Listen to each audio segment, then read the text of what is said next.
Hello, എല്ലാവരും happy ആയിട്ട് safe ആയിട്ടിരിക്കാന്ന് വിശ്വസിക്കുന്നത്. നമ്മളും കുഴപ്പമൊന്നുമില്ല, ഹാപ്പി ആയിട്ടിരിക്കുന്നത്. അപ്പോൾ നമ്മളിപ്പോൾ പറമ്പിലാണ്, അപ്പോൾ നല്ല അടിപൊളി പണിയായിട്ട് വന്നിട്ടുള്ള കേട്ടോ. അപ്പോൾ അത് വേറെ നമ്മുടെ ഏലത്തിനാട്ടോ നമ്മളിന്ന് പണി ചെയ്യാൻ വേണ്ടി പോകുന്നത്. അപ്പോൾ ഏലത്തിന് നമ്മൾ വളം കലക്കി ഒഴിക്കാൻ വേണ്ടി പോകുന്നത്. അപ്പോൾ നമ്മുടെ കയ്യിലുണ്ട് കേട്ടോ ഒരു മരുന്നും കാര്യങ്ങളൊക്കെ. അപ്പോൾ ഈ ഒരു സംഭവമാണ് ഞാനിപ്പോൾ ഒഴിക്കാൻ വേണ്ടി പോകുന്നത്. അപ്പോൾ നമ്മൾ വെള്ളം വീഴാൻ വേണ്ടിയിട്ട് വെച്ചിരിക്കുകയാണ്. അപ്പോൾ നിങ്ങൾക്കൊന്ന് കാണിച്ചു തരാൻ വേണ്ടി ഞാനൊരു കുറച്ച് വെള്ളം നിറയ്ക്കാൻ വേണ്ടി വെച്ചിട്ടുള്ളൂ. ബാക്കി നമുക്ക് എന്തായാലും അതിനുശേഷം എല്ലാ കാര്യങ്ങളൊന്ന് പറഞ്ഞ് സെറ്റാക്കിയതിന് ശേഷം അറിയാൻ വേണ്ടി വെക്കാമെന്ന് വെച്ചിട്ടാണ്. ഇപ്പോൾ 200 ക്യാനാണ് നമ്മളിപ്പോൾ എടുത്തത്. അപ്പോൾ നമ്മുടെ പറമ്പിൽ നമ്മൾ കുറേ വർഷങ്ങളായിട്ട് ഇപ്പോൾ യൂസ് ചെയ്യുന്നത് ഈ ഒരു ഡ്രം തന്നെയാണ്. അപ്പോൾ ഇതുപോലത്തെ ഒരു 3-4 കൂടി ഉണ്ട് നമുക്ക്. കാരണം എല്ലാവരും എത്തണമെന്നുണ്ടെങ്കിൽ ഒരു ഡ്രം മാത്രമായിട്ട് നമുക്ക് കാര്യമില്ല. അതൊക്കെ ഒരു 3-4 ഉണ്ട് കേട്ടോ. അപ്പോൾ ഇതിന് നമ്മളൊരു 3/4 ഭാഗത്തോളം വെള്ളം നന്നായിട്ട് നിറയ്ക്കാനും ശേഷം നമ്മളിതാ ഇത് FMCയുടെ ട്രിയാക്കാൻഡോൾ മിറാക്കിൾ പ്ലാന്റ് ഗ്രോത്ത് റെഗുലേറ്ററിൻ്റെ ഒരു മരുന്നാണ്. അപ്പോൾ ഈ ഒരു മരുന്നാണ് ഞാനിപ്പോൾ ഇതിലേക്ക് ഒഴിക്കാൻ വേണ്ടി പോകുന്നത്. അപ്പോൾ ഇത് 200 ക്യാനാണ് ഞാൻ പറഞ്ഞിട്ടുള്ളത്. അപ്പോൾ 200 ക്യാനാകുമ്പോൾ ഇതിൻ്റെ കണക്ക് എങ്ങനെയാണെന്ന് വെച്ചാൽ 1 ലിറ്റർ വെള്ളത്തിൽ 1 മില്ലി ആട്ടോ കണക്ക്. അപ്പോൾ നമ്മളിപ്പോൾ എടുത്തിട്ടുള്ള ഡ്രം എന്ന് പറയുന്നത് 200 ലിറ്റർ കൊള്ളുന്നൊരു ഡ്രമ്മാണുള്ള വെള്ളം. അപ്പോൾ അതുകൊണ്ട് നമുക്ക് 200 മില്ലി വേണ്ട ഈ ഒരു മെഡിസിൻ. അപ്പോൾ നന്നായിട്ട് ഡയലൂട്ട് ചെയ്യാനുണ്ട് വെള്ളത്തിലിട്ട്. ഇതുപോലെ ഒരു കമ്പൊക്കെ എടുക്കുകയാണെന്നുണ്ടെങ്കിൽ നമുക്ക് നല്ല രീതിയിൽ തന്നെ ഇളക്കി എല്ലാവരുടെയും ആ ഒരു മരുന്ന് എത്തിക്കാൻ വേണ്ടി പറ്റും. അപ്പോൾ അതുകൊണ്ട് തന്നെ നമ്മൾ ഈ ഒരു കമ്പിൻ്റെ സഹായത്തോടെ ഈ ഒരു മരുന്ന് വെച്ചതിന് ശേഷം നന്നായിട്ട് ഡയലൂട്ട് ചെയ്യണം. അതുപോലെ തന്നെ ഇത് എന്തിനൊക്കെ യൂസ് ചെയ്യുന്ന പറഞ്ഞാൽ നമുക്ക് നമ്മുടെ കൃഷിയിടങ്ങളിൽ നമ്മുടെ ഏലത്തിനാണ് നമ്മൾ മെയിനായിട്ട് ഇത് ഫോക്കസ് ചെയ്യാനുള്ളത്. അതേപോലെ തന്നെ നമ്മുടെ ഗാർഡൻ ചെയ്യുന്ന കൂട്ടുകാരാണെങ്കിൽ ഗാർഡനിൽ നമുക്ക് ഫ്ലവറിങ് കൂട്ടാനൊക്കെ നമുക്ക് കുറച്ച് അത് ആകുമ്പോൾ ഇത്രയും വേണ്ട. അതേപോലെ തന്നെ നമ്മുടെ വെജിറ്റബിൾസ് ഒക്കെ ഉണ്ടാകുമല്ലോ, അപ്പോൾ ആ പ്ലാന്റ്സിൽ നമുക്കിത് യൂസ് ചെയ്യാം. അപ്പോൾ അതിലൊക്കെ നമ്മൾ ഓരോന്നും എടുക്കുന്ന ആ ഒരു പ്ലാന്റിൻ്റെയൊക്കെ കരുത്തിനൊക്കെ അനുസരിച്ച് നമുക്ക് ഇതിൻ്റെ മില്ലിലൊക്കെ വ്യത്യാസങ്ങൾ വരുന്നുണ്ട്. കാരണം നമ്മുടെ ഏലത്തിന് എടുക്കുന്ന അത്രയും ഡോസിൽ നമുക്ക് നമ്മുടെ ഫ്ലവറിങ് പ്ലാന്റ്സ് ആയാലും അതുപോലെ തന്നെ നമ്മുടെ വെജിറ്റബിൾസിനൊക്കെ ആണെങ്കിലും അത്രയൊന്നും വേണ്ട. അപ്പോൾ അതിനനുസരിച്ച് നമ്മൾ ക്വാണ്ടിറ്റിയിൽ ചെറിയ വ്യത്യാസങ്ങളുണ്ടാവും. അപ്പോൾ എന്തായാലും നല്ലൊരു മിറാക്കിൾ ചേഞ്ച് ചെയ്യണം. അപ്പോൾ ഇതിൻ്റെ പേര് പോലത്തെ നല്ലൊരു മിറാക്കിൾ ചേഞ്ച് ചെയ്യണം. അതായത് ഈൽഡൊക്കെ നല്ല രീതിയിൽ കൂട്ടിയിട്ട് ഇപ്പോൾ നമ്മുടെ ഏലത്തിൻ്റെ കേസ് എടുക്കുകയാണെങ്കിൽ ഇപ്പോൾ നമ്മൾ ഏലത്തിനാണിപ്പോൾ ഫോക്കസ് ചെയ്യുന്നത്. അപ്പോൾ ഞാൻ അതിൻ്റെ കാര്യം പറയാം. അപ്പോൾ ഏലത്തിൻ്റെ ഈൽഡ് നന്നായിട്ട് കൂടുകയും അതേപോലെ നല്ല രീതിയിൽ ചിമ്പൊക്കെ കൂടും. അപ്പോൾ ചിമ്പൊക്കെ ഉണ്ടെങ്കിലല്ലേ നമുക്ക് കൂടുതൽ കായും കാര്യങ്ങളൊക്കെ കിട്ടുള്ളൂ. അപ്പോൾ ചിമ്പൊക്കെ വളരെ അതായത് ചിമ്പൊക്കെ നല്ല രീതിയിൽ തന്നെ ഇൻക്രീസ് ചെയ്യാൻ വേണ്ടി പറ്റിയ ഒരു അടിപൊളി മെഡിസിൻ തന്നെയാണ്. അപ്പോൾ എന്തായാലും നമുക്കിതിൻ്റെ ബാക്കിയുള്ള പ്രൊസീജിയറും കാര്യങ്ങളൊക്കെ ഒന്ന് കാണാം. അപ്പോൾ നമ്മുടെ കയ്യിലുള്ളത് ഇപ്പോൾ 1 ലിറ്ററിൻ്റെ ആട്ടോ. അപ്പോൾ ഇതേപോലെ തന്നെ നമ്മൾ ഇന്ന് 3 വളങ്ങളാണ് ഒരുമിച്ച് മിക്സ് ചെയ്തിട്ട് നമ്മൾ ഡയലൂട്ട് ചെയ്ത് നല്ല രീതിയിൽ തന്നെ നമ്മൾ കലക്കി നമ്മുടെ പ്ലാന്റ്സിനൊക്കെ ഒഴിച്ചു കൊടുക്കാൻ വേണ്ടി പോകുന്നത്. അപ്പോൾ അത് ഏതൊക്കെയാണെന്ന് ഞാൻ ഒന്നുകൂടി കാണിച്ചു കേട്ടോ. അപ്പോൾ നമ്മുടെ ഫസ്റ്റ് ആണ് ഞാനിപ്പോൾ നേരത്തെ പരിചയപ്പെടുത്തിയിട്ടുള്ള ഈ ഒരു സംഭവം. അതിനുശേഷം നമ്മൾ കൊടുക്കാൻ പോകുന്നത് ഇതാട്ടോ. അപ്പോൾ ഇതിൻ്റെ റേറ്റ് ഞാൻ പറഞ്ഞല്ലോ, 700 സംതിങ് ആണ് ഇതിൻ്റെ റേറ്റ് വരുന്നത് 1 ലിറ്ററിന്. അതുപോലെ തന്നെ എല്ലാ സർട്ടിഫൈഡും ആണ് ഇത്. അതുകൊണ്ട് തന്നെ നല്ലൊരു കമ്പനി രജിസ്റ്ററും കാര്യങ്ങളൊക്കെ ആയിട്ട് നല്ലൊരു പ്രോപ്പറായിട്ട് നല്ലൊരു അടിപൊളി പ്രൊഡക്റ്റ് ആണ്. മാത്രമല്ല നമ്മുടെ ഇവിടെ നമ്മൾ പ്ലാന്റ്സിനൊക്കെ ഒരുപാട് യൂസ് ചെയ്തുകൊണ്ട് നമുക്ക് നല്ല റിസൾട്ടും കിട്ടിയിട്ടുണ്ട്. അതുകൊണ്ട് ഞാൻ നിങ്ങളിലേക്ക് ഒന്ന് ഇൻട്രൊഡ്യൂസ് ചെയ്ത് വരും. എന്നാലും ഇതേപോലെ ഏലം കൃഷിയൊക്കെ ചെയ്ത കൂട്ടുകാരുണ്ടെങ്കിൽ ഈൽഡൊക്കെ ഒന്ന് കൂട്ടാൻ വേണ്ടിയിട്ട് നമ്മളിപ്പോൾ പറയുന്ന എല്ലാ വളങ്ങളും ഒന്ന് ട്രൈ ചെയ്യുകയാണെങ്കിൽ നല്ലൊരു മാറ്റം കൊണ്ടുവരാൻ വേണ്ടി പറ്റും. അതുപോലെ തന്നെ അതിൻ്റെ പ്രോപ്പറായിട്ടൊരു കാര്യങ്ങൾ അതേപോലെ തന്നെ നമ്മൾ കൃത്യമായിട്ട് ചെയ്താൽ മാത്രമേ നമുക്ക് അതിനുള്ള ഒരു കറക്റ്റായിട്ട് റിസൾട്ട് കിട്ടുള്ളൂ. അപ്പോൾ എന്തായാലും ഞാൻ നെക്സ്റ്റ് വളം ഒന്ന് കാണിച്ചു തരാം. അപ്പോൾ നെക്സ്റ്റ് ഇതാ ആൽവിൻ വണ്ടർ പ്ലസ് ആട്ടോ. അതായത് ബയോ സ്റ്റിമുലേഷൻ ആണിത്. അതുപോലെ ഇത് സോയിൽ ആപ്ലിക്കേഷനാണ്. അതായത് നമ്മുടെ സോയിലുള്ള മൈക്രോ ന്യൂട്രിയൻസിൻ്റെ അളവ് നന്നായിട്ട് കൂട്ടിയിട്ടും നല്ല രീതിയിൽ തന്നെ നമുക്ക് ആ ഒരു വേരുകൾക്കൊക്കെ ഏലത്തിൻ്റെയൊക്കെ വേര് പറയുമ്പോൾ നന്നായിട്ട് അതിലിങ്ങനെ വട്ടത്തിങ്ങനെ സ്പ്രെഡ് ആയിട്ടാണ്. അപ്പോൾ ആ ഒരു വേരുകൾക്കൊക്കെ നല്ല രീതിയിൽ തന്നെ മൈക്രോ ന്യൂട്രിയൻസ് അതുപോലെ തന്നെ വേണ്ട എല്ലാ രീതിയിലുള്ള വളങ്ങളും കാര്യങ്ങളൊക്കെ ആ ഒരു മണ്ണിൽ കൊടുക്കുകയാണെന്നുണ്ടെങ്കിൽ ആ ഒരു മണ്ണിൽ നിന്നുള്ള ഈ വേരുകളൊക്കെ വലിച്ചെടുക്കും. അപ്പോൾ അതിന് പറ്റിയൊരു സംഭവമായിട്ട് ഈ ഒരു ആൽവിൻ്റെ വണ്ടർ പ്ലസ് ബയോ സ്റ്റിമുലേഷൻസ് ഒരുപാട് ഗുണങ്ങളുണ്ട്. അപ്പോൾ ഇത് ഫുള്ള് ഇതിൽ മെൻഷൻ ചെയ്തിട്ട് അപ്പോൾ ഇത് ഡീറ്റെയിലായിട്ട് ഞാൻ വായിക്കുന്നില്ല. കാരണം ഒരുപാട് ഗുണങ്ങളുണ്ട്. അതായത് സ്റ്റിമുലേറ്റ് എയർലി സീഡ് ജെർമിനേഷൻ, സീഡൊക്കെ പെട്ടെന്ന് തന്നെ ജെർമിനേഷൻ ചെയ്യാനായിട്ട് enhance development radical with purpose of primary and secondary root development. അതായത് റൂട്ട്സൊക്കെ പ്രൈമറി സെക്കൻഡറി ആയിട്ട് ഒരുപാട് റൂട്ട്സുണ്ട്. അപ്പോൾ ഈ ഒരു റൂട്ട്സൊക്കെ പെട്ടെന്ന് തന്നെ ഫോം ചെയ്താലും നമുക്ക് പെട്ടെന്ന് തന്നെ കായും കാര്യങ്ങളൊക്കെ ഉണ്ടാവും. അപ്പോൾ അതിനൊക്കെ ഹെൽപ്പ് ചെയ്യുന്ന പോലെ തന്നെ ഈൽഡ് പെട്ടെന്ന് ഇൻക്രീസ് ചെയ്യാൻ ഹെൽപ്പ് ചെയ്യുന്നത് ഒരുപാട് നമുക്ക് ഗുണങ്ങൾ ഇതിൽ മെൻഷൻ ചെയ്തിട്ടുണ്ട്. അപ്പോൾ തന്നെ ഇതും സർട്ടിഫൈഡ് ആണ്. അതുപോലെ ഇതിപ്പോൾ വരുന്നത് 1 kg പാക്കറ്റാണ്. അപ്പോൾ ഇതിൻ്റെ റേറ്റും അത്യാവശ്യം റേറ്റ് ഉണ്ട്. പൊതുവെ നമ്മുടെ ഇവിടെ ഏലത്തിന് യൂസ് ചെയ്യുന്ന എല്ലാ മരുന്നും അത്യാവശ്യം നല്ല ക്വാളിറ്റി ഉള്ളതായതുകൊണ്ട് തന്നെ അത്യാവശ്യം നല്ല റേറ്റും ഉണ്ടാവാറുണ്ട് കേട്ടോ. എന്തായാലും 1000 അടുപ്പിച്ച് എല്ലാ മരുന്നും ഉണ്ടാവാറുണ്ട്. ഒരു മെഡിസിൻ കൊടുക്കുന്നതിലൂടെ സോയിലിന് ഒരുപാട് മൈക്രോ ന്യൂട്രിയൻസ് ഉണ്ട്. അപ്പോൾ ഒരു മൈക്രോ ന്യൂട്രിയൻസിൻ്റെ അളവ് നല്ല രീതിയിൽ ഇൻക്രീസ് ചെയ്തിട്ട് നമ്മുടെ പ്ലാന്റ്സ് നന്നായിട്ട് എൻഹാൻസ് ചെയ്ത് ബൂസ്റ്റ് നന്നായിട്ട് വളരാനൊക്കെ നല്ല രീതിയിൽ ബൂസ്റ്റപ്പ് കൊടുക്കുന്നുണ്ട്. അതുപോലെ മാത്രമല്ല സ്ട്രെസ് കുറയ്ക്കാനും കൂടി നല്ല രീതിയിൽ ഹെൽപ്പ് ചെയ്യുന്നുണ്ട്. ഒരുപാട് ഗുണങ്ങളുണ്ട്. ഇപ്പോൾ എല്ലാം ഞാൻ പറഞ്ഞല്ലോ. അപ്പോൾ എന്തായാലും വാങ്ങി യൂസ് ചെയ്യുന്നവരാണെങ്കിൽ ജസ്റ്റ് ഇവിടെ നിന്ന് എല്ലാം മെൻഷൻ ചെയ്തിട്ടുണ്ട്. നമ്മൾ ജസ്റ്റ് വായിച്ച് നോക്കിയിരുന്നത് എല്ലാം മനസ്സിലാവും. കാരണം ഒരുപാട് ഗുണങ്ങളുള്ളൊരു സംഭവം തന്നെ കേട്ടോ. അപ്പോൾ എന്തായാലും നമുക്ക് അടുത്ത നെക്സ്റ്റ് വളം ഒന്ന് പരിചയപ്പെടാം. ഈ കാണുന്നതാണ് നമ്മുടെ നെക്സ്റ്റ് വളം.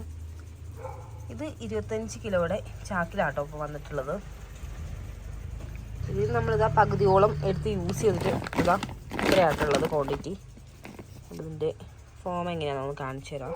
ഈ ചാക്കിൻ്റെ ഉള്ളിൽ വീണ്ടും ഇതൊരു പ്ലാസ്റ്റിക്കിൻ്റെ ഒരു കവർ വരുന്നുണ്ട് കേട്ടോ. അത്രയും നല്ല രീതിയിൽ തന്നെ പ്രൊട്ടക്റ്റ് ചെയ്യുന്ന രീതിയിലാട്ടോ. വളങ്ങളായതുകൊണ്ട് അങ്ങനെ പെട്ടെന്ന് അലുത്ത് പോയി കഴിഞ്ഞാലൊക്കെ നമുക്ക് അതിൻ്റെ ഗുണങ്ങളൊക്കെ നഷ്ടപ്പെടുമല്ലോ. അപ്പോൾ അത്രയും നല്ല രീതിയിൽ തന്നെയാണ് വന്നിട്ടുള്ളത്. അപ്പം ഇതേപോലെ ചെറിയ ചെറിയ മണിയായിട്ടുള്ളൊരു ഫോമിലാട്ടോ വന്നിട്ടുള്ളത്. ഇത് നമ്മളിപ്പോൾ എടുക്കാൻ വേണ്ടി യൂസ് ചെയ്യുന്നൊരു കപ്പാട്ടോ. നമ്മളിപ്പോൾ കുറച്ച് എടുത്തിട്ടുണ്ട്. അപ്പോൾ അതിൻ്റെ ബാലൻസ് ആയിട്ട് ഇരിക്കുന്നത് നല്ല ഒരു ലൈറ്റ് ബ്ലൂ കളറിലാണ് വന്നിട്ടുള്ളത്. അതുപോലെ നമ്മുടെ ഈ ഒരു യാരാമല കോംപ്ലക്സിൻ്റെ ഒരു 25 kg വരുന്ന ചാക്കിന് 3200 rupees ആട്ടോ റേറ്റ് വരുന്നത്.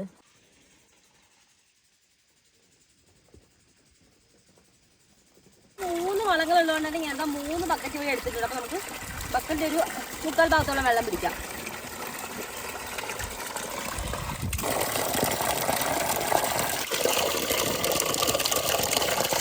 നമ്മൾ വെള്ളമൊക്കെ എല്ലാം 3 പാത്രങ്ങളായിട്ട് 3 ബക്കറ്റിലും വെള്ളമൊക്കെ നിറച്ച് സെറ്റാക്കി വെച്ചിട്ട് അതിലേക്ക് നമ്മളിതാ മെഡിസിൻ ഒഴിച്ചു കൊടുക്കാൻ വേണ്ടി പോകണം. അപ്പോൾ ഞാനിതാ ഫസ്റ്റ് ഇതാണ് എടുക്കുന്നത്. നമ്മുടെ മിറാക്കിൾ പ്ലാന്റ് ഗ്രോത്ത് റെഗുലേറ്റർ. അപ്പോൾ ഇതാ നമ്മുടെ ഫസ്റ്റ് അടപ്പ് കയറി തുറക്കുമ്പോഴത്തേക്ക് നമുക്ക് വരുന്നത് കേട്ടോ. അപ്പോൾ ഇത് തന്നെ നമ്മുടെ അളവും കാര്യങ്ങളൊക്കെ ഇതാ ഉള്ളിൽ മെൻഷൻ ചെയ്തിട്ടില്ല. ഇതാ ഉള്ളിലുണ്ട് കേട്ടോ. അപ്പോൾ നമ്മുടെ കറക്റ്റ് അളവ് നമ്മളിപ്പോൾ 200-ൻ്റെ ആണല്ലോ ക്യാൻ എടുക്കുന്നത്. അപ്പോൾ അതുകൊണ്ട് തന്നെ നമുക്ക് 200 മില്ലിയാണ് വേണ്ടത്. അപ്പോൾ നമുക്ക് 200 മില്ലി ഒന്ന് അതിന് ശേഷം വരുന്ന അടപ്പുകളുണ്ട്. അപ്പോൾ അതും ഞാൻ തുറന്നിട്ടുണ്ട് കേട്ടോ. നമുക്കൊന്ന് കുറച്ച് ഒഴിച്ചു കൊടുക്കാം. അതുകൊണ്ട് നല്ല രീതിയിൽ തന്നെ ഒന്ന് ഷെയ്ക്ക് ചെയ്തതിന് ശേഷമാണ് ഞാനിപ്പോൾ ഒഴിക്കുന്നത്. കറക്റ്റ്. അപ്പോൾ ഇത് നമ്മളെ ഈ ബോട്ടിൽ തീർന്നിട്ടുണ്ടോ. കാരണം അത് നമ്മൾ കഴിഞ്ഞ പ്രാവശ്യം നമ്മൾ യൂസ് ചെയ്തതിൻ്റെ ബാലൻസ് ഉണ്ടായിരുന്നു. അപ്പോൾ അതാണ് നമ്മളിപ്പോൾ ആദ്യം എടുത്തത്. അപ്പോൾ ഏകദേശം 200 കഷ്ടിയായിട്ട് ഒരു പൊടിക്കേ ഉള്ളൂ 200-നുള്ളൊരു കുറവ്. ബാക്കി കറക്റ്റ് അളവ് തന്നെയാണ്. അപ്പോൾ നമ്മുടെ അടുത്ത് വേറെ ബോട്ടിലുണ്ട്. നമുക്ക് വേണമെന്നുണ്ടെങ്കിൽ ഇപ്പോൾ അതിന് പൊട്ടിച്ചാണെങ്കിൽ നമുക്ക് എടുക്കാം. അപ്പോൾ അത് നമ്മുടെ പൊട്ടിക്കാത്ത ബോട്ടിലാണ്. ഇതിൻ്റെ കളറ് അപ്പോൾ കറക്റ്റ് ഒരു മഞ്ഞയും അല്ല എന്നൊരു പച്ചയും അല്ല, അതായത് ഒരു ലൈറ്റ് കിളിപ്പച്ചയൊക്കെ ഇട്ടല്ലോ. അപ്പോൾ ആ ഒരു കളറിലാണ് വന്നിട്ടുള്ളത്. ഇതിലേക്ക് ഒഴിച്ചു കൊടുക്കുകയാണേ.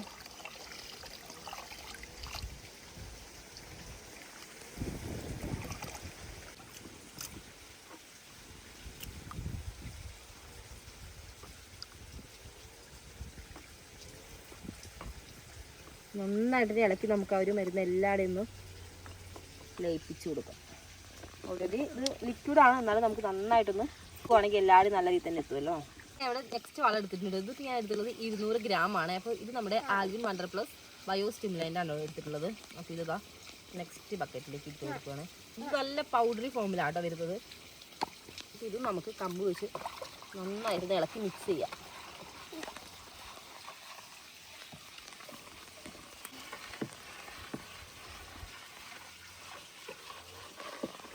ഓരോ വളങ്ങൾക്ക് ഓരോ കളറാണല്ലേ കൈസ്. അപ്പോൾ നോക്കി കാണുമ്പോൾ തന്നെ അറിയാം. ഇപ്പോൾ നമ്മളിപ്പോൾ നന്നായിട്ട് ഇളക്കും തോറും ആ ഒരു കളർ നല്ല രീതിയിൽ തന്നെ ഡാർക്കായിട്ട് വരുന്നുണ്ടേ. അതായത് ആ ഒരു പൗഡറി ഫോമിലും കൂടി ആയിരുന്നു. അപ്പോൾ നന്നായിട്ട് തന്നെ ആ ഒരു വെള്ളത്തിലേക്ക് നന്നായിട്ട് ഡയലൂട്ട് ചെയ്യുന്നതനുസരിച്ച് കളർ നല്ല രീതിയിൽ തന്നെ ചേഞ്ച് ആയി തുടങ്ങുമ്പോൾ നമ്മുടെ മൂന്നാമത്തെ വളമാണ് നമ്മൾ ഈ ഒരു ബക്കറ്റിൽ എടുത്തിട്ടുള്ളത്. അതായത് നമ്മൾ അവിടുത്തെ ചാക്കിൽ കാണിച്ചിട്ടുണ്ടായിരുന്നു. ഇത് കുറച്ചൊരു മണി പോലത്തെ ഫോം ആയതുകൊണ്ട് തന്നെ നന്നായിട്ട് ഇളക്കിയത് നല്ല രീതിയിൽ ഡയലൂട്ട് ആവുള്ളൂ. കാരണം നമ്മൾ നേരത്തെ 2 വളങ്ങൾ എടുത്തതും ഒന്ന് ലിക്വിഡും ഒന്ന് പൗഡറും ആയിരുന്നു. പക്ഷേ ഇത് അങ്ങനെയായിട്ടുള്ള അതുകൊണ്ട് നല്ല രീതിയിൽ ഇളക്കി കൊടുക്കാം. അപ്പോൾ നമ്മുടെ വളങ്ങളെല്ലാം നമ്മൾ കലക്കി സെറ്റാക്കി വെച്ചിരിക്കുകയാണ്. അപ്പോൾ നമുക്കിനി ബാക്കിയോട് വെള്ളം ഒന്ന് പിടിക്കാം കേട്ടോ. കാരണം ഞാനൊരു പകുതിയോളം പിടിച്ചിട്ടുണ്ടായിരുന്നു. അപ്പോൾ നമുക്കിനി ബാലൻസുള്ള വെള്ളം കൂടി പിടിക്കാം. നട്ട് ഉച്ചയായിട്ടോ ഈ സമയം. പക്ഷെ വെള്ളം ഇപ്പോൾ നല്ല ഐസ് കട്ട പോലെ അത്രയും നല്ല തണുപ്പാണ്. ഈ ഒരു വെള്ളം വരുന്നത് നമ്മുടെ താഴെ നമ്മൾ കിണറുണ്ട് കേട്ടോ. നമുക്ക് ആ കിണറിൽ നമ്മൾ മോട്ടർ ഇട്ടിട്ട് അവിടെ നിന്ന് അടിച്ചെടുക്കുന്ന വെള്ളമാണ്. നല്ല തണുപ്പാണ്. പുറത്തായാലും നല്ല വെയിലുണ്ട്, വെയിലിന് നല്ല ചൂടാണ്. പക്ഷെ വെള്ളത്തിന് ഒരു രക്ഷയില്ലാത്ത തണുപ്പാന്ന് തന്നെ പറയാം. നല്ല തെളിഞ്ഞ വെള്ളം കൂടിയാണ് കേട്ടോ.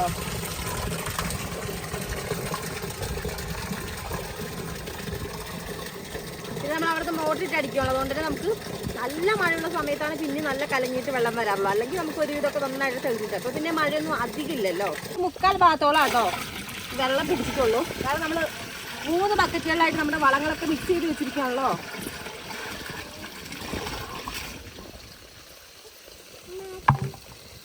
ഫസ്റ്റ് വളം നമ്മളിപ്പോൾ ഇതിലേക്ക് ഒഴിച്ചു കൊടുത്തിട്ടുണ്ട്. ഓരോന്നും ഒഴിച്ചു കഴിഞ്ഞാൽ നമ്മൾ നന്നായിട്ട് ഇളക്കുകയാണെങ്കിൽ അതിൻ്റെ റിസൾട്ട് നമുക്ക് നല്ല രീതിയിൽ തന്നെ കിട്ടും കേട്ടോ.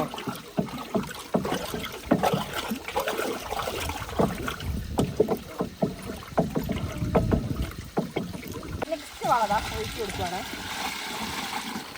അടി എത്തുമ്പോൾ നമ്മൾ ജസ്റ്റ് ഒന്ന് ഇളക്കുവാണെങ്കിൽ പൊതുവെ ഇളക്കിയതാണ്. എന്നാൽ കൂടി ഇനി നമ്മൾ നേരത്തെ ചെയ്ത സെയിം ബോട്ടിൽ തന്നെയാണ് ചെയ്യാൻ പോകുന്നത്. അപ്പോൾ ആദ്യം ഇളക്കി കൊടുക്കുക. അങ്ങനെ തന്നെ നമ്മൾ നമ്മുടെ മൂന്നാമത്തെ ആ ഒരു വളം കൂടി നമ്മൾ നല്ല രീതിയിൽ തന്നെ ഒഴിച്ച് കൊടുക്കുക കേട്ടോ. ഇനി നമുക്ക് നല്ല രീതിയിൽ തന്നെ നേരത്തെ ചെയ്ത സെയിം പ്രൊസീജിയർ തന്നെയായിട്ട് ഇളക്കി നല്ല രീതിയിൽ തന്നെ ഒന്ന് മിക്സ് ചെയ്തെടുക്കും. അപ്പോൾ പലതിലും പല കണ്ടൻറ്റുകളാണ്. അപ്പോൾ എല്ലാ കണ്ടൻറ്റും ഒരേ ലെവലിലാവണമെന്നുണ്ടെങ്കിൽ ഇളക്ക് കറക്റ്റ് ആവേണ്ടത്. അതുകൊണ്ട് തന്നെ നല്ല സ്ട്രോങ് ആയിട്ട് ഒരു കമ്പ് എന്തെങ്കിലും എടുക്കുവാണെങ്കിൽ കുറച്ച് നന്നായിട്ട് നമുക്ക് ഇളക്കാൻ വേണ്ടി പറ്റും. ഇതിപ്പോൾ ഞാൻ എടുത്തുള്ളത് നമ്മുടെ കവുങ്ങ് പൊളിക്കുന്നതിൻ്റെ ഒരു അലകുണ്ടാവല്ലോ, അപ്പോൾ അതിൻ്റെ ഒരു പീസാണ്. അപ്പോൾ നന്നായിട്ട് ഇളക്കി ഒന്നുകൂടി സെറ്റ് ചെയ്ത് കൊടുക്കാം കേട്ടോ. അതേപോലെ തന്നെ ഈ ഒരു ഡ്രം ഇപ്പോൾ നമ്മൾ വെച്ചിട്ടുള്ളത് നല്ല ഹൈറ്റുള്ളൊരു ഏരിയയിലാണ്. അപ്പോൾ ഈ ഒരു ഹൈറ്റുള്ളൊരു ഏരിയയിൽ താഴേക്ക് ഇങ്ങനെ ഓസ് ഇടുമ്പോഴത്തേക്ക് പെട്ടെന്ന് തന്നെ താഴേക്ക് വളർത്തുകയും ചെയ്യും. നല്ല കാറ്റ് വീശുന്ന ഒരു ഏരിയ കൂടി കേട്ടോ ഇവിടെ. ഏത് ടൈമിൽ വന്നാലും നമുക്ക് ഈ ഒരു കാറ്റ് ഇവിടെ ഫീൽ ചെയ്യും. അങ്ങനെ നമ്മൾ പറഞ്ഞ പോയിട്ട് നമ്മൾ ഹൈറ്റിൽ വെച്ചതുകൊണ്ട് നല്ല ഫ്ലോയിൽ തന്നെയാണ് കേട്ടോ നമ്മുടെ വളം കലക്കിയത് വന്നുകൊണ്ടിരിക്കുന്നത്. അപ്പോൾ ഇതിൽ അടുത്തൊരു വാൽവൊക്കെ സെറ്റ് ചെയ്തിട്ടുണ്ട്. അപ്പോൾ ആ ഒരു വാൽവ് നമ്മൾ ആ ഒരു ഓസിൻ്റെ അറ്റത്ത് കാണുന്നുണ്ട് റെഡ് കളറിൽ. അപ്പോൾ ആ ഒരു വാൽവ് അങ്ങോട്ടും ഇങ്ങോട്ട് തിരിക്കും നമുക്ക് ഓഫ് ആക്കാനും അതുപോലെ തന്നെ കൂട്ടണമെങ്കിൽ ഫ്ലോ കൂട്ടാനും കുറയ്ക്കാനൊക്കെ അതിൽ തന്നെ നമുക്ക് അഡ്ജസ്റ്റ് ചെയ്യാൻ വേണ്ടി പറ്റും. അപ്പോൾ ഞാനിപ്പോൾ ഈ ഒരു ഫ്ലോയിലാണ് ഇട്ടിട്ടുള്ളത്. ഒരേ സൈഡിൽ തന്നെ കൊടുക്കാതെ എല്ലായിടയ്ക്കും ഒരേ ലെവലിൽ എത്തുന്ന രീതിയിൽ ഇങ്ങനെ ചുറ്റിച്ചിട്ട് എല്ലാവരുടെയും കറക്റ്റായിട്ട് ഒരു ലെവലിൽ കിട്ടുന്ന രീതിയിൽ വേണ്ട നമ്മളിപ്പോൾ ഈ ഒരു വളം കൊടുക്കാൻ വേണ്ടിയിട്ട്. അതേപോലെ തന്നെ ഒരു അത്യാവശ്യം കായ്ക്കുന്ന വലിയൊരു ചൂടിന് നമ്മൾ 10 ലിറ്റർ ആട്ടോ കണക്ക് വരുന്നത്. അപ്പോൾ ആ രീതിയിലാണ് നമ്മളിപ്പോൾ കൊടുക്കുന്നത്. അങ്ങനെ നമ്മൾ ആ ഒരു ഏരിയ ഒക്കെ ഫുള്ള് കഴിഞ്ഞെടുപ്പോൾ വേറൊരു സൈഡിലേക്ക് മാറിയിരിക്കുവാണ്. അപ്പോൾ നമ്മൾ ഓസൊക്കെ എവിടെയെങ്കിലൊക്കെ ചുറ്റി കിടക്കണ്ടെങ്കിൽ അത് നമ്മൾ കൈയോടെ വലിച്ചിട്ട് പോകണ്ടോ. അല്ലാന്നുണ്ടെങ്കിൽ ചിലപ്പോൾ എവിടെയെങ്കിലൊക്കെ കുടുങ്ങി കിടന്നു കഴിഞ്ഞാൽ ചിലപ്പോൾ ആ ഒരു ഭാഗത്ത് ഓസ് മടങ്ങി കിടന്നിട്ട് അവിടെ വെച്ചിട്ട് വളം ബ്ലോക്ക് ആവാനൊക്കെ ചാൻസ് ഉണ്ട്. അപ്പോൾ അതൊക്കെ ഒന്ന് ശ്രദ്ധിക്കണം. അതേപോലെ തന്നെ ഈ ഒരു ഓസ് നമ്മൾ വലിച്ചെടുക്കുമ്പോൾ നമ്മുടെ ഇവിടെ പ്രത്യേകിച്ച് നമുക്ക് എല്ലാവരുടെയും ഒരു ചെറിയൊരു ഡിസ്റ്റൻസിൽ ഫുള്ള് ഏലത്തിൻ്റെ ചൂടുകളാണ്. അപ്പോൾ അത് നമ്മളിപ്പോൾ പുതുതായിട്ട് വെച്ച് കൊടുത്തുള്ള ചൂടൊക്കെ ആണെങ്കിലും അതിൽ പുതിയ മുളകളൊക്കെ വന്ന് തുടങ്ങുന്ന ഒരു സ്റ്റേജ് കൂടിയാണ്. അപ്പോൾ അതുകൊണ്ട് തന്നെ നമ്മൾ നല്ല കെയർഫുള്ളായിട്ട് വേണ്ട ഓസൊക്കെ വലിക്കാൻ വേണ്ട. അല്ലാന്നുണ്ടെങ്കിൽ ആ ഒരു മുളയൊക്കെ പെട്ടെന്ന് തന്നെ പൊട്ടി പോകാനൊക്കെ ചാൻസ്. പിന്നെ കഴിഞ്ഞ ദിവസങ്ങളായിട്ട് നമ്മുടെ ഏലക്കായ് വിളവെടുപ്പായിരുന്നു. അപ്പോൾ എന്തായാലും മൂത്തി വിളഞ്ഞ എല്ലാ കായും നമ്മളിതാ പറിച്ചെടുത്തിട്ടുണ്ട്. ഇനിയിപ്പോൾ ഇതാ ഈ ഓരോ ശരത്തിലുള്ളത് ഫുള്ള് പിഞ്ചാട്ടോ. അപ്പോൾ ഇത് മൂക്കാൻ എന്തായാലും ഒരു 45 ഡേയ്സ് കഴിയും. അതേപോലെ തന്നെ പൂക്കളൊക്കെ ഉണ്ട്. അപ്പോൾ ഈ ഒരു പൂക്കളൊക്കെ നല്ല രീതിയിൽ തന്നെ കായായി മാറണമെങ്കിൽ നമ്മൾ ഇതേപോലെ നല്ല രീതിയിൽ വളപ്രയോഗം കൂടി കൊടുക്കണം. അപ്പോൾ എന്തായാലും ഈ ഒരു വളം കൊടുത്തതിൻ്റെ റിസൾട്ടും കാര്യങ്ങളൊക്കെ ഞാൻ എന്തായാലും അടുത്ത വീഡിയോസിലൂടെ അപ്ഡേറ്റ് ചെയ്യാം കേട്ടോ. പിന്നെ നമ്മളെ പോലെ തന്നെ നമ്മുടെ പ്ലാന്റ്സിനും മിനറൽസ് ആയാലും പ്രോട്ടീൻ ആയാലും അതുപോലെ തന്നെ വൈറ്റമിൻസും കാര്യങ്ങളും ഫുള്ള് കാൽഷ്യം അങ്ങനെ എല്ലാ സപ്ലിമെൻറ്റ്സിനും അവർക്കും ആവശ്യമാണ്. അപ്പോൾ അങ്ങനെ അതൊക്കെ നമ്മൾ പ്രോപ്പറായിട്ടുള്ള ഒരു അളവിൽ കൊടുക്കുകയാണെന്നുണ്ടെങ്കിൽ അതിന് നല്ല രീതിയിലുള്ള ഒരു റിസൾട്ട് നമുക്ക് കൊണ്ടുവരാൻ വേണ്ടി പറ്റും. അപ്പോൾ നമ്മളിപ്പോൾ കൊടുക്കുന്ന ഈ ഒരു വളങ്ങളിൽ എല്ലാ കണ്ടൻറ്റുകളും അടങ്ങി. ഞാനിപ്പോൾ ഈ ഒരു ചോട് ഫുള്ളായിട്ട് നന്നായിട്ട് നമ്മൾ നനച്ച് കുളിപ്പിക്കുന്ന രീതിയിലാട്ടോ അടിച്ചു കൊടുത്തുള്ളത്. അത് അത്യാവശ്യം നല്ല രീതിയിൽ കായ്ക്കുന്ന ഒരു ചോടാണ്. അതുകൊണ്ട് തന്നെ ഒരു 10 ലിറ്റർ കണക്കിൽ നമ്മൾ നന്നായിട്ട് അടിച്ച് സെറ്റാക്കി കൊടുത്തിട്ട് നമുക്ക് ബാക്കി കുറച്ചുകൂടി ചെയ്യാനുണ്ടെന്നാണ് പിന്നെ അതൊക്കെ ചെയ്യണം. ഇപ്പോൾ വെയിലിൻ്റെ ശക്തി ചെറുതായിട്ടൊന്നും താങ്ങുന്നില്ല. അപ്പോൾ നമുക്ക് ബാക്കി കൂടി നല്ല രീതിയിൽ ഒന്ന് സെറ്റാക്കി എടുക്കാം. അപ്പം നമ്മുടെ ഇത് പുതുതായിട്ട് ആരെങ്കിലും കാണുന്നുണ്ടെന്നുണ്ടെങ്കിൽ നമ്മുടെ ചാനലൊക്കെ ഒന്ന് കയറി കണ്ടതിന് ശേഷം നമ്മുടെ വീഡിയോസ് ഇഷ്ടപ്പെടുന്നുണ്ട് യൂസ്ഫുൾ ആവുന്നുണ്ടെന്നുണ്ടെങ്കിൽ മാത്രം ഒന്ന് സബ്സ്ക്രൈബ് ചെയ്ത് കൂടാനും മറക്കല്ലേ കേട്ടോ. അപ്പം നമുക്ക് നെക്സ്റ്റ് വിശേഷങ്ങളൊക്കെ അടുത്ത വീഡിയോ കാണുന്നവരെ ബൈ.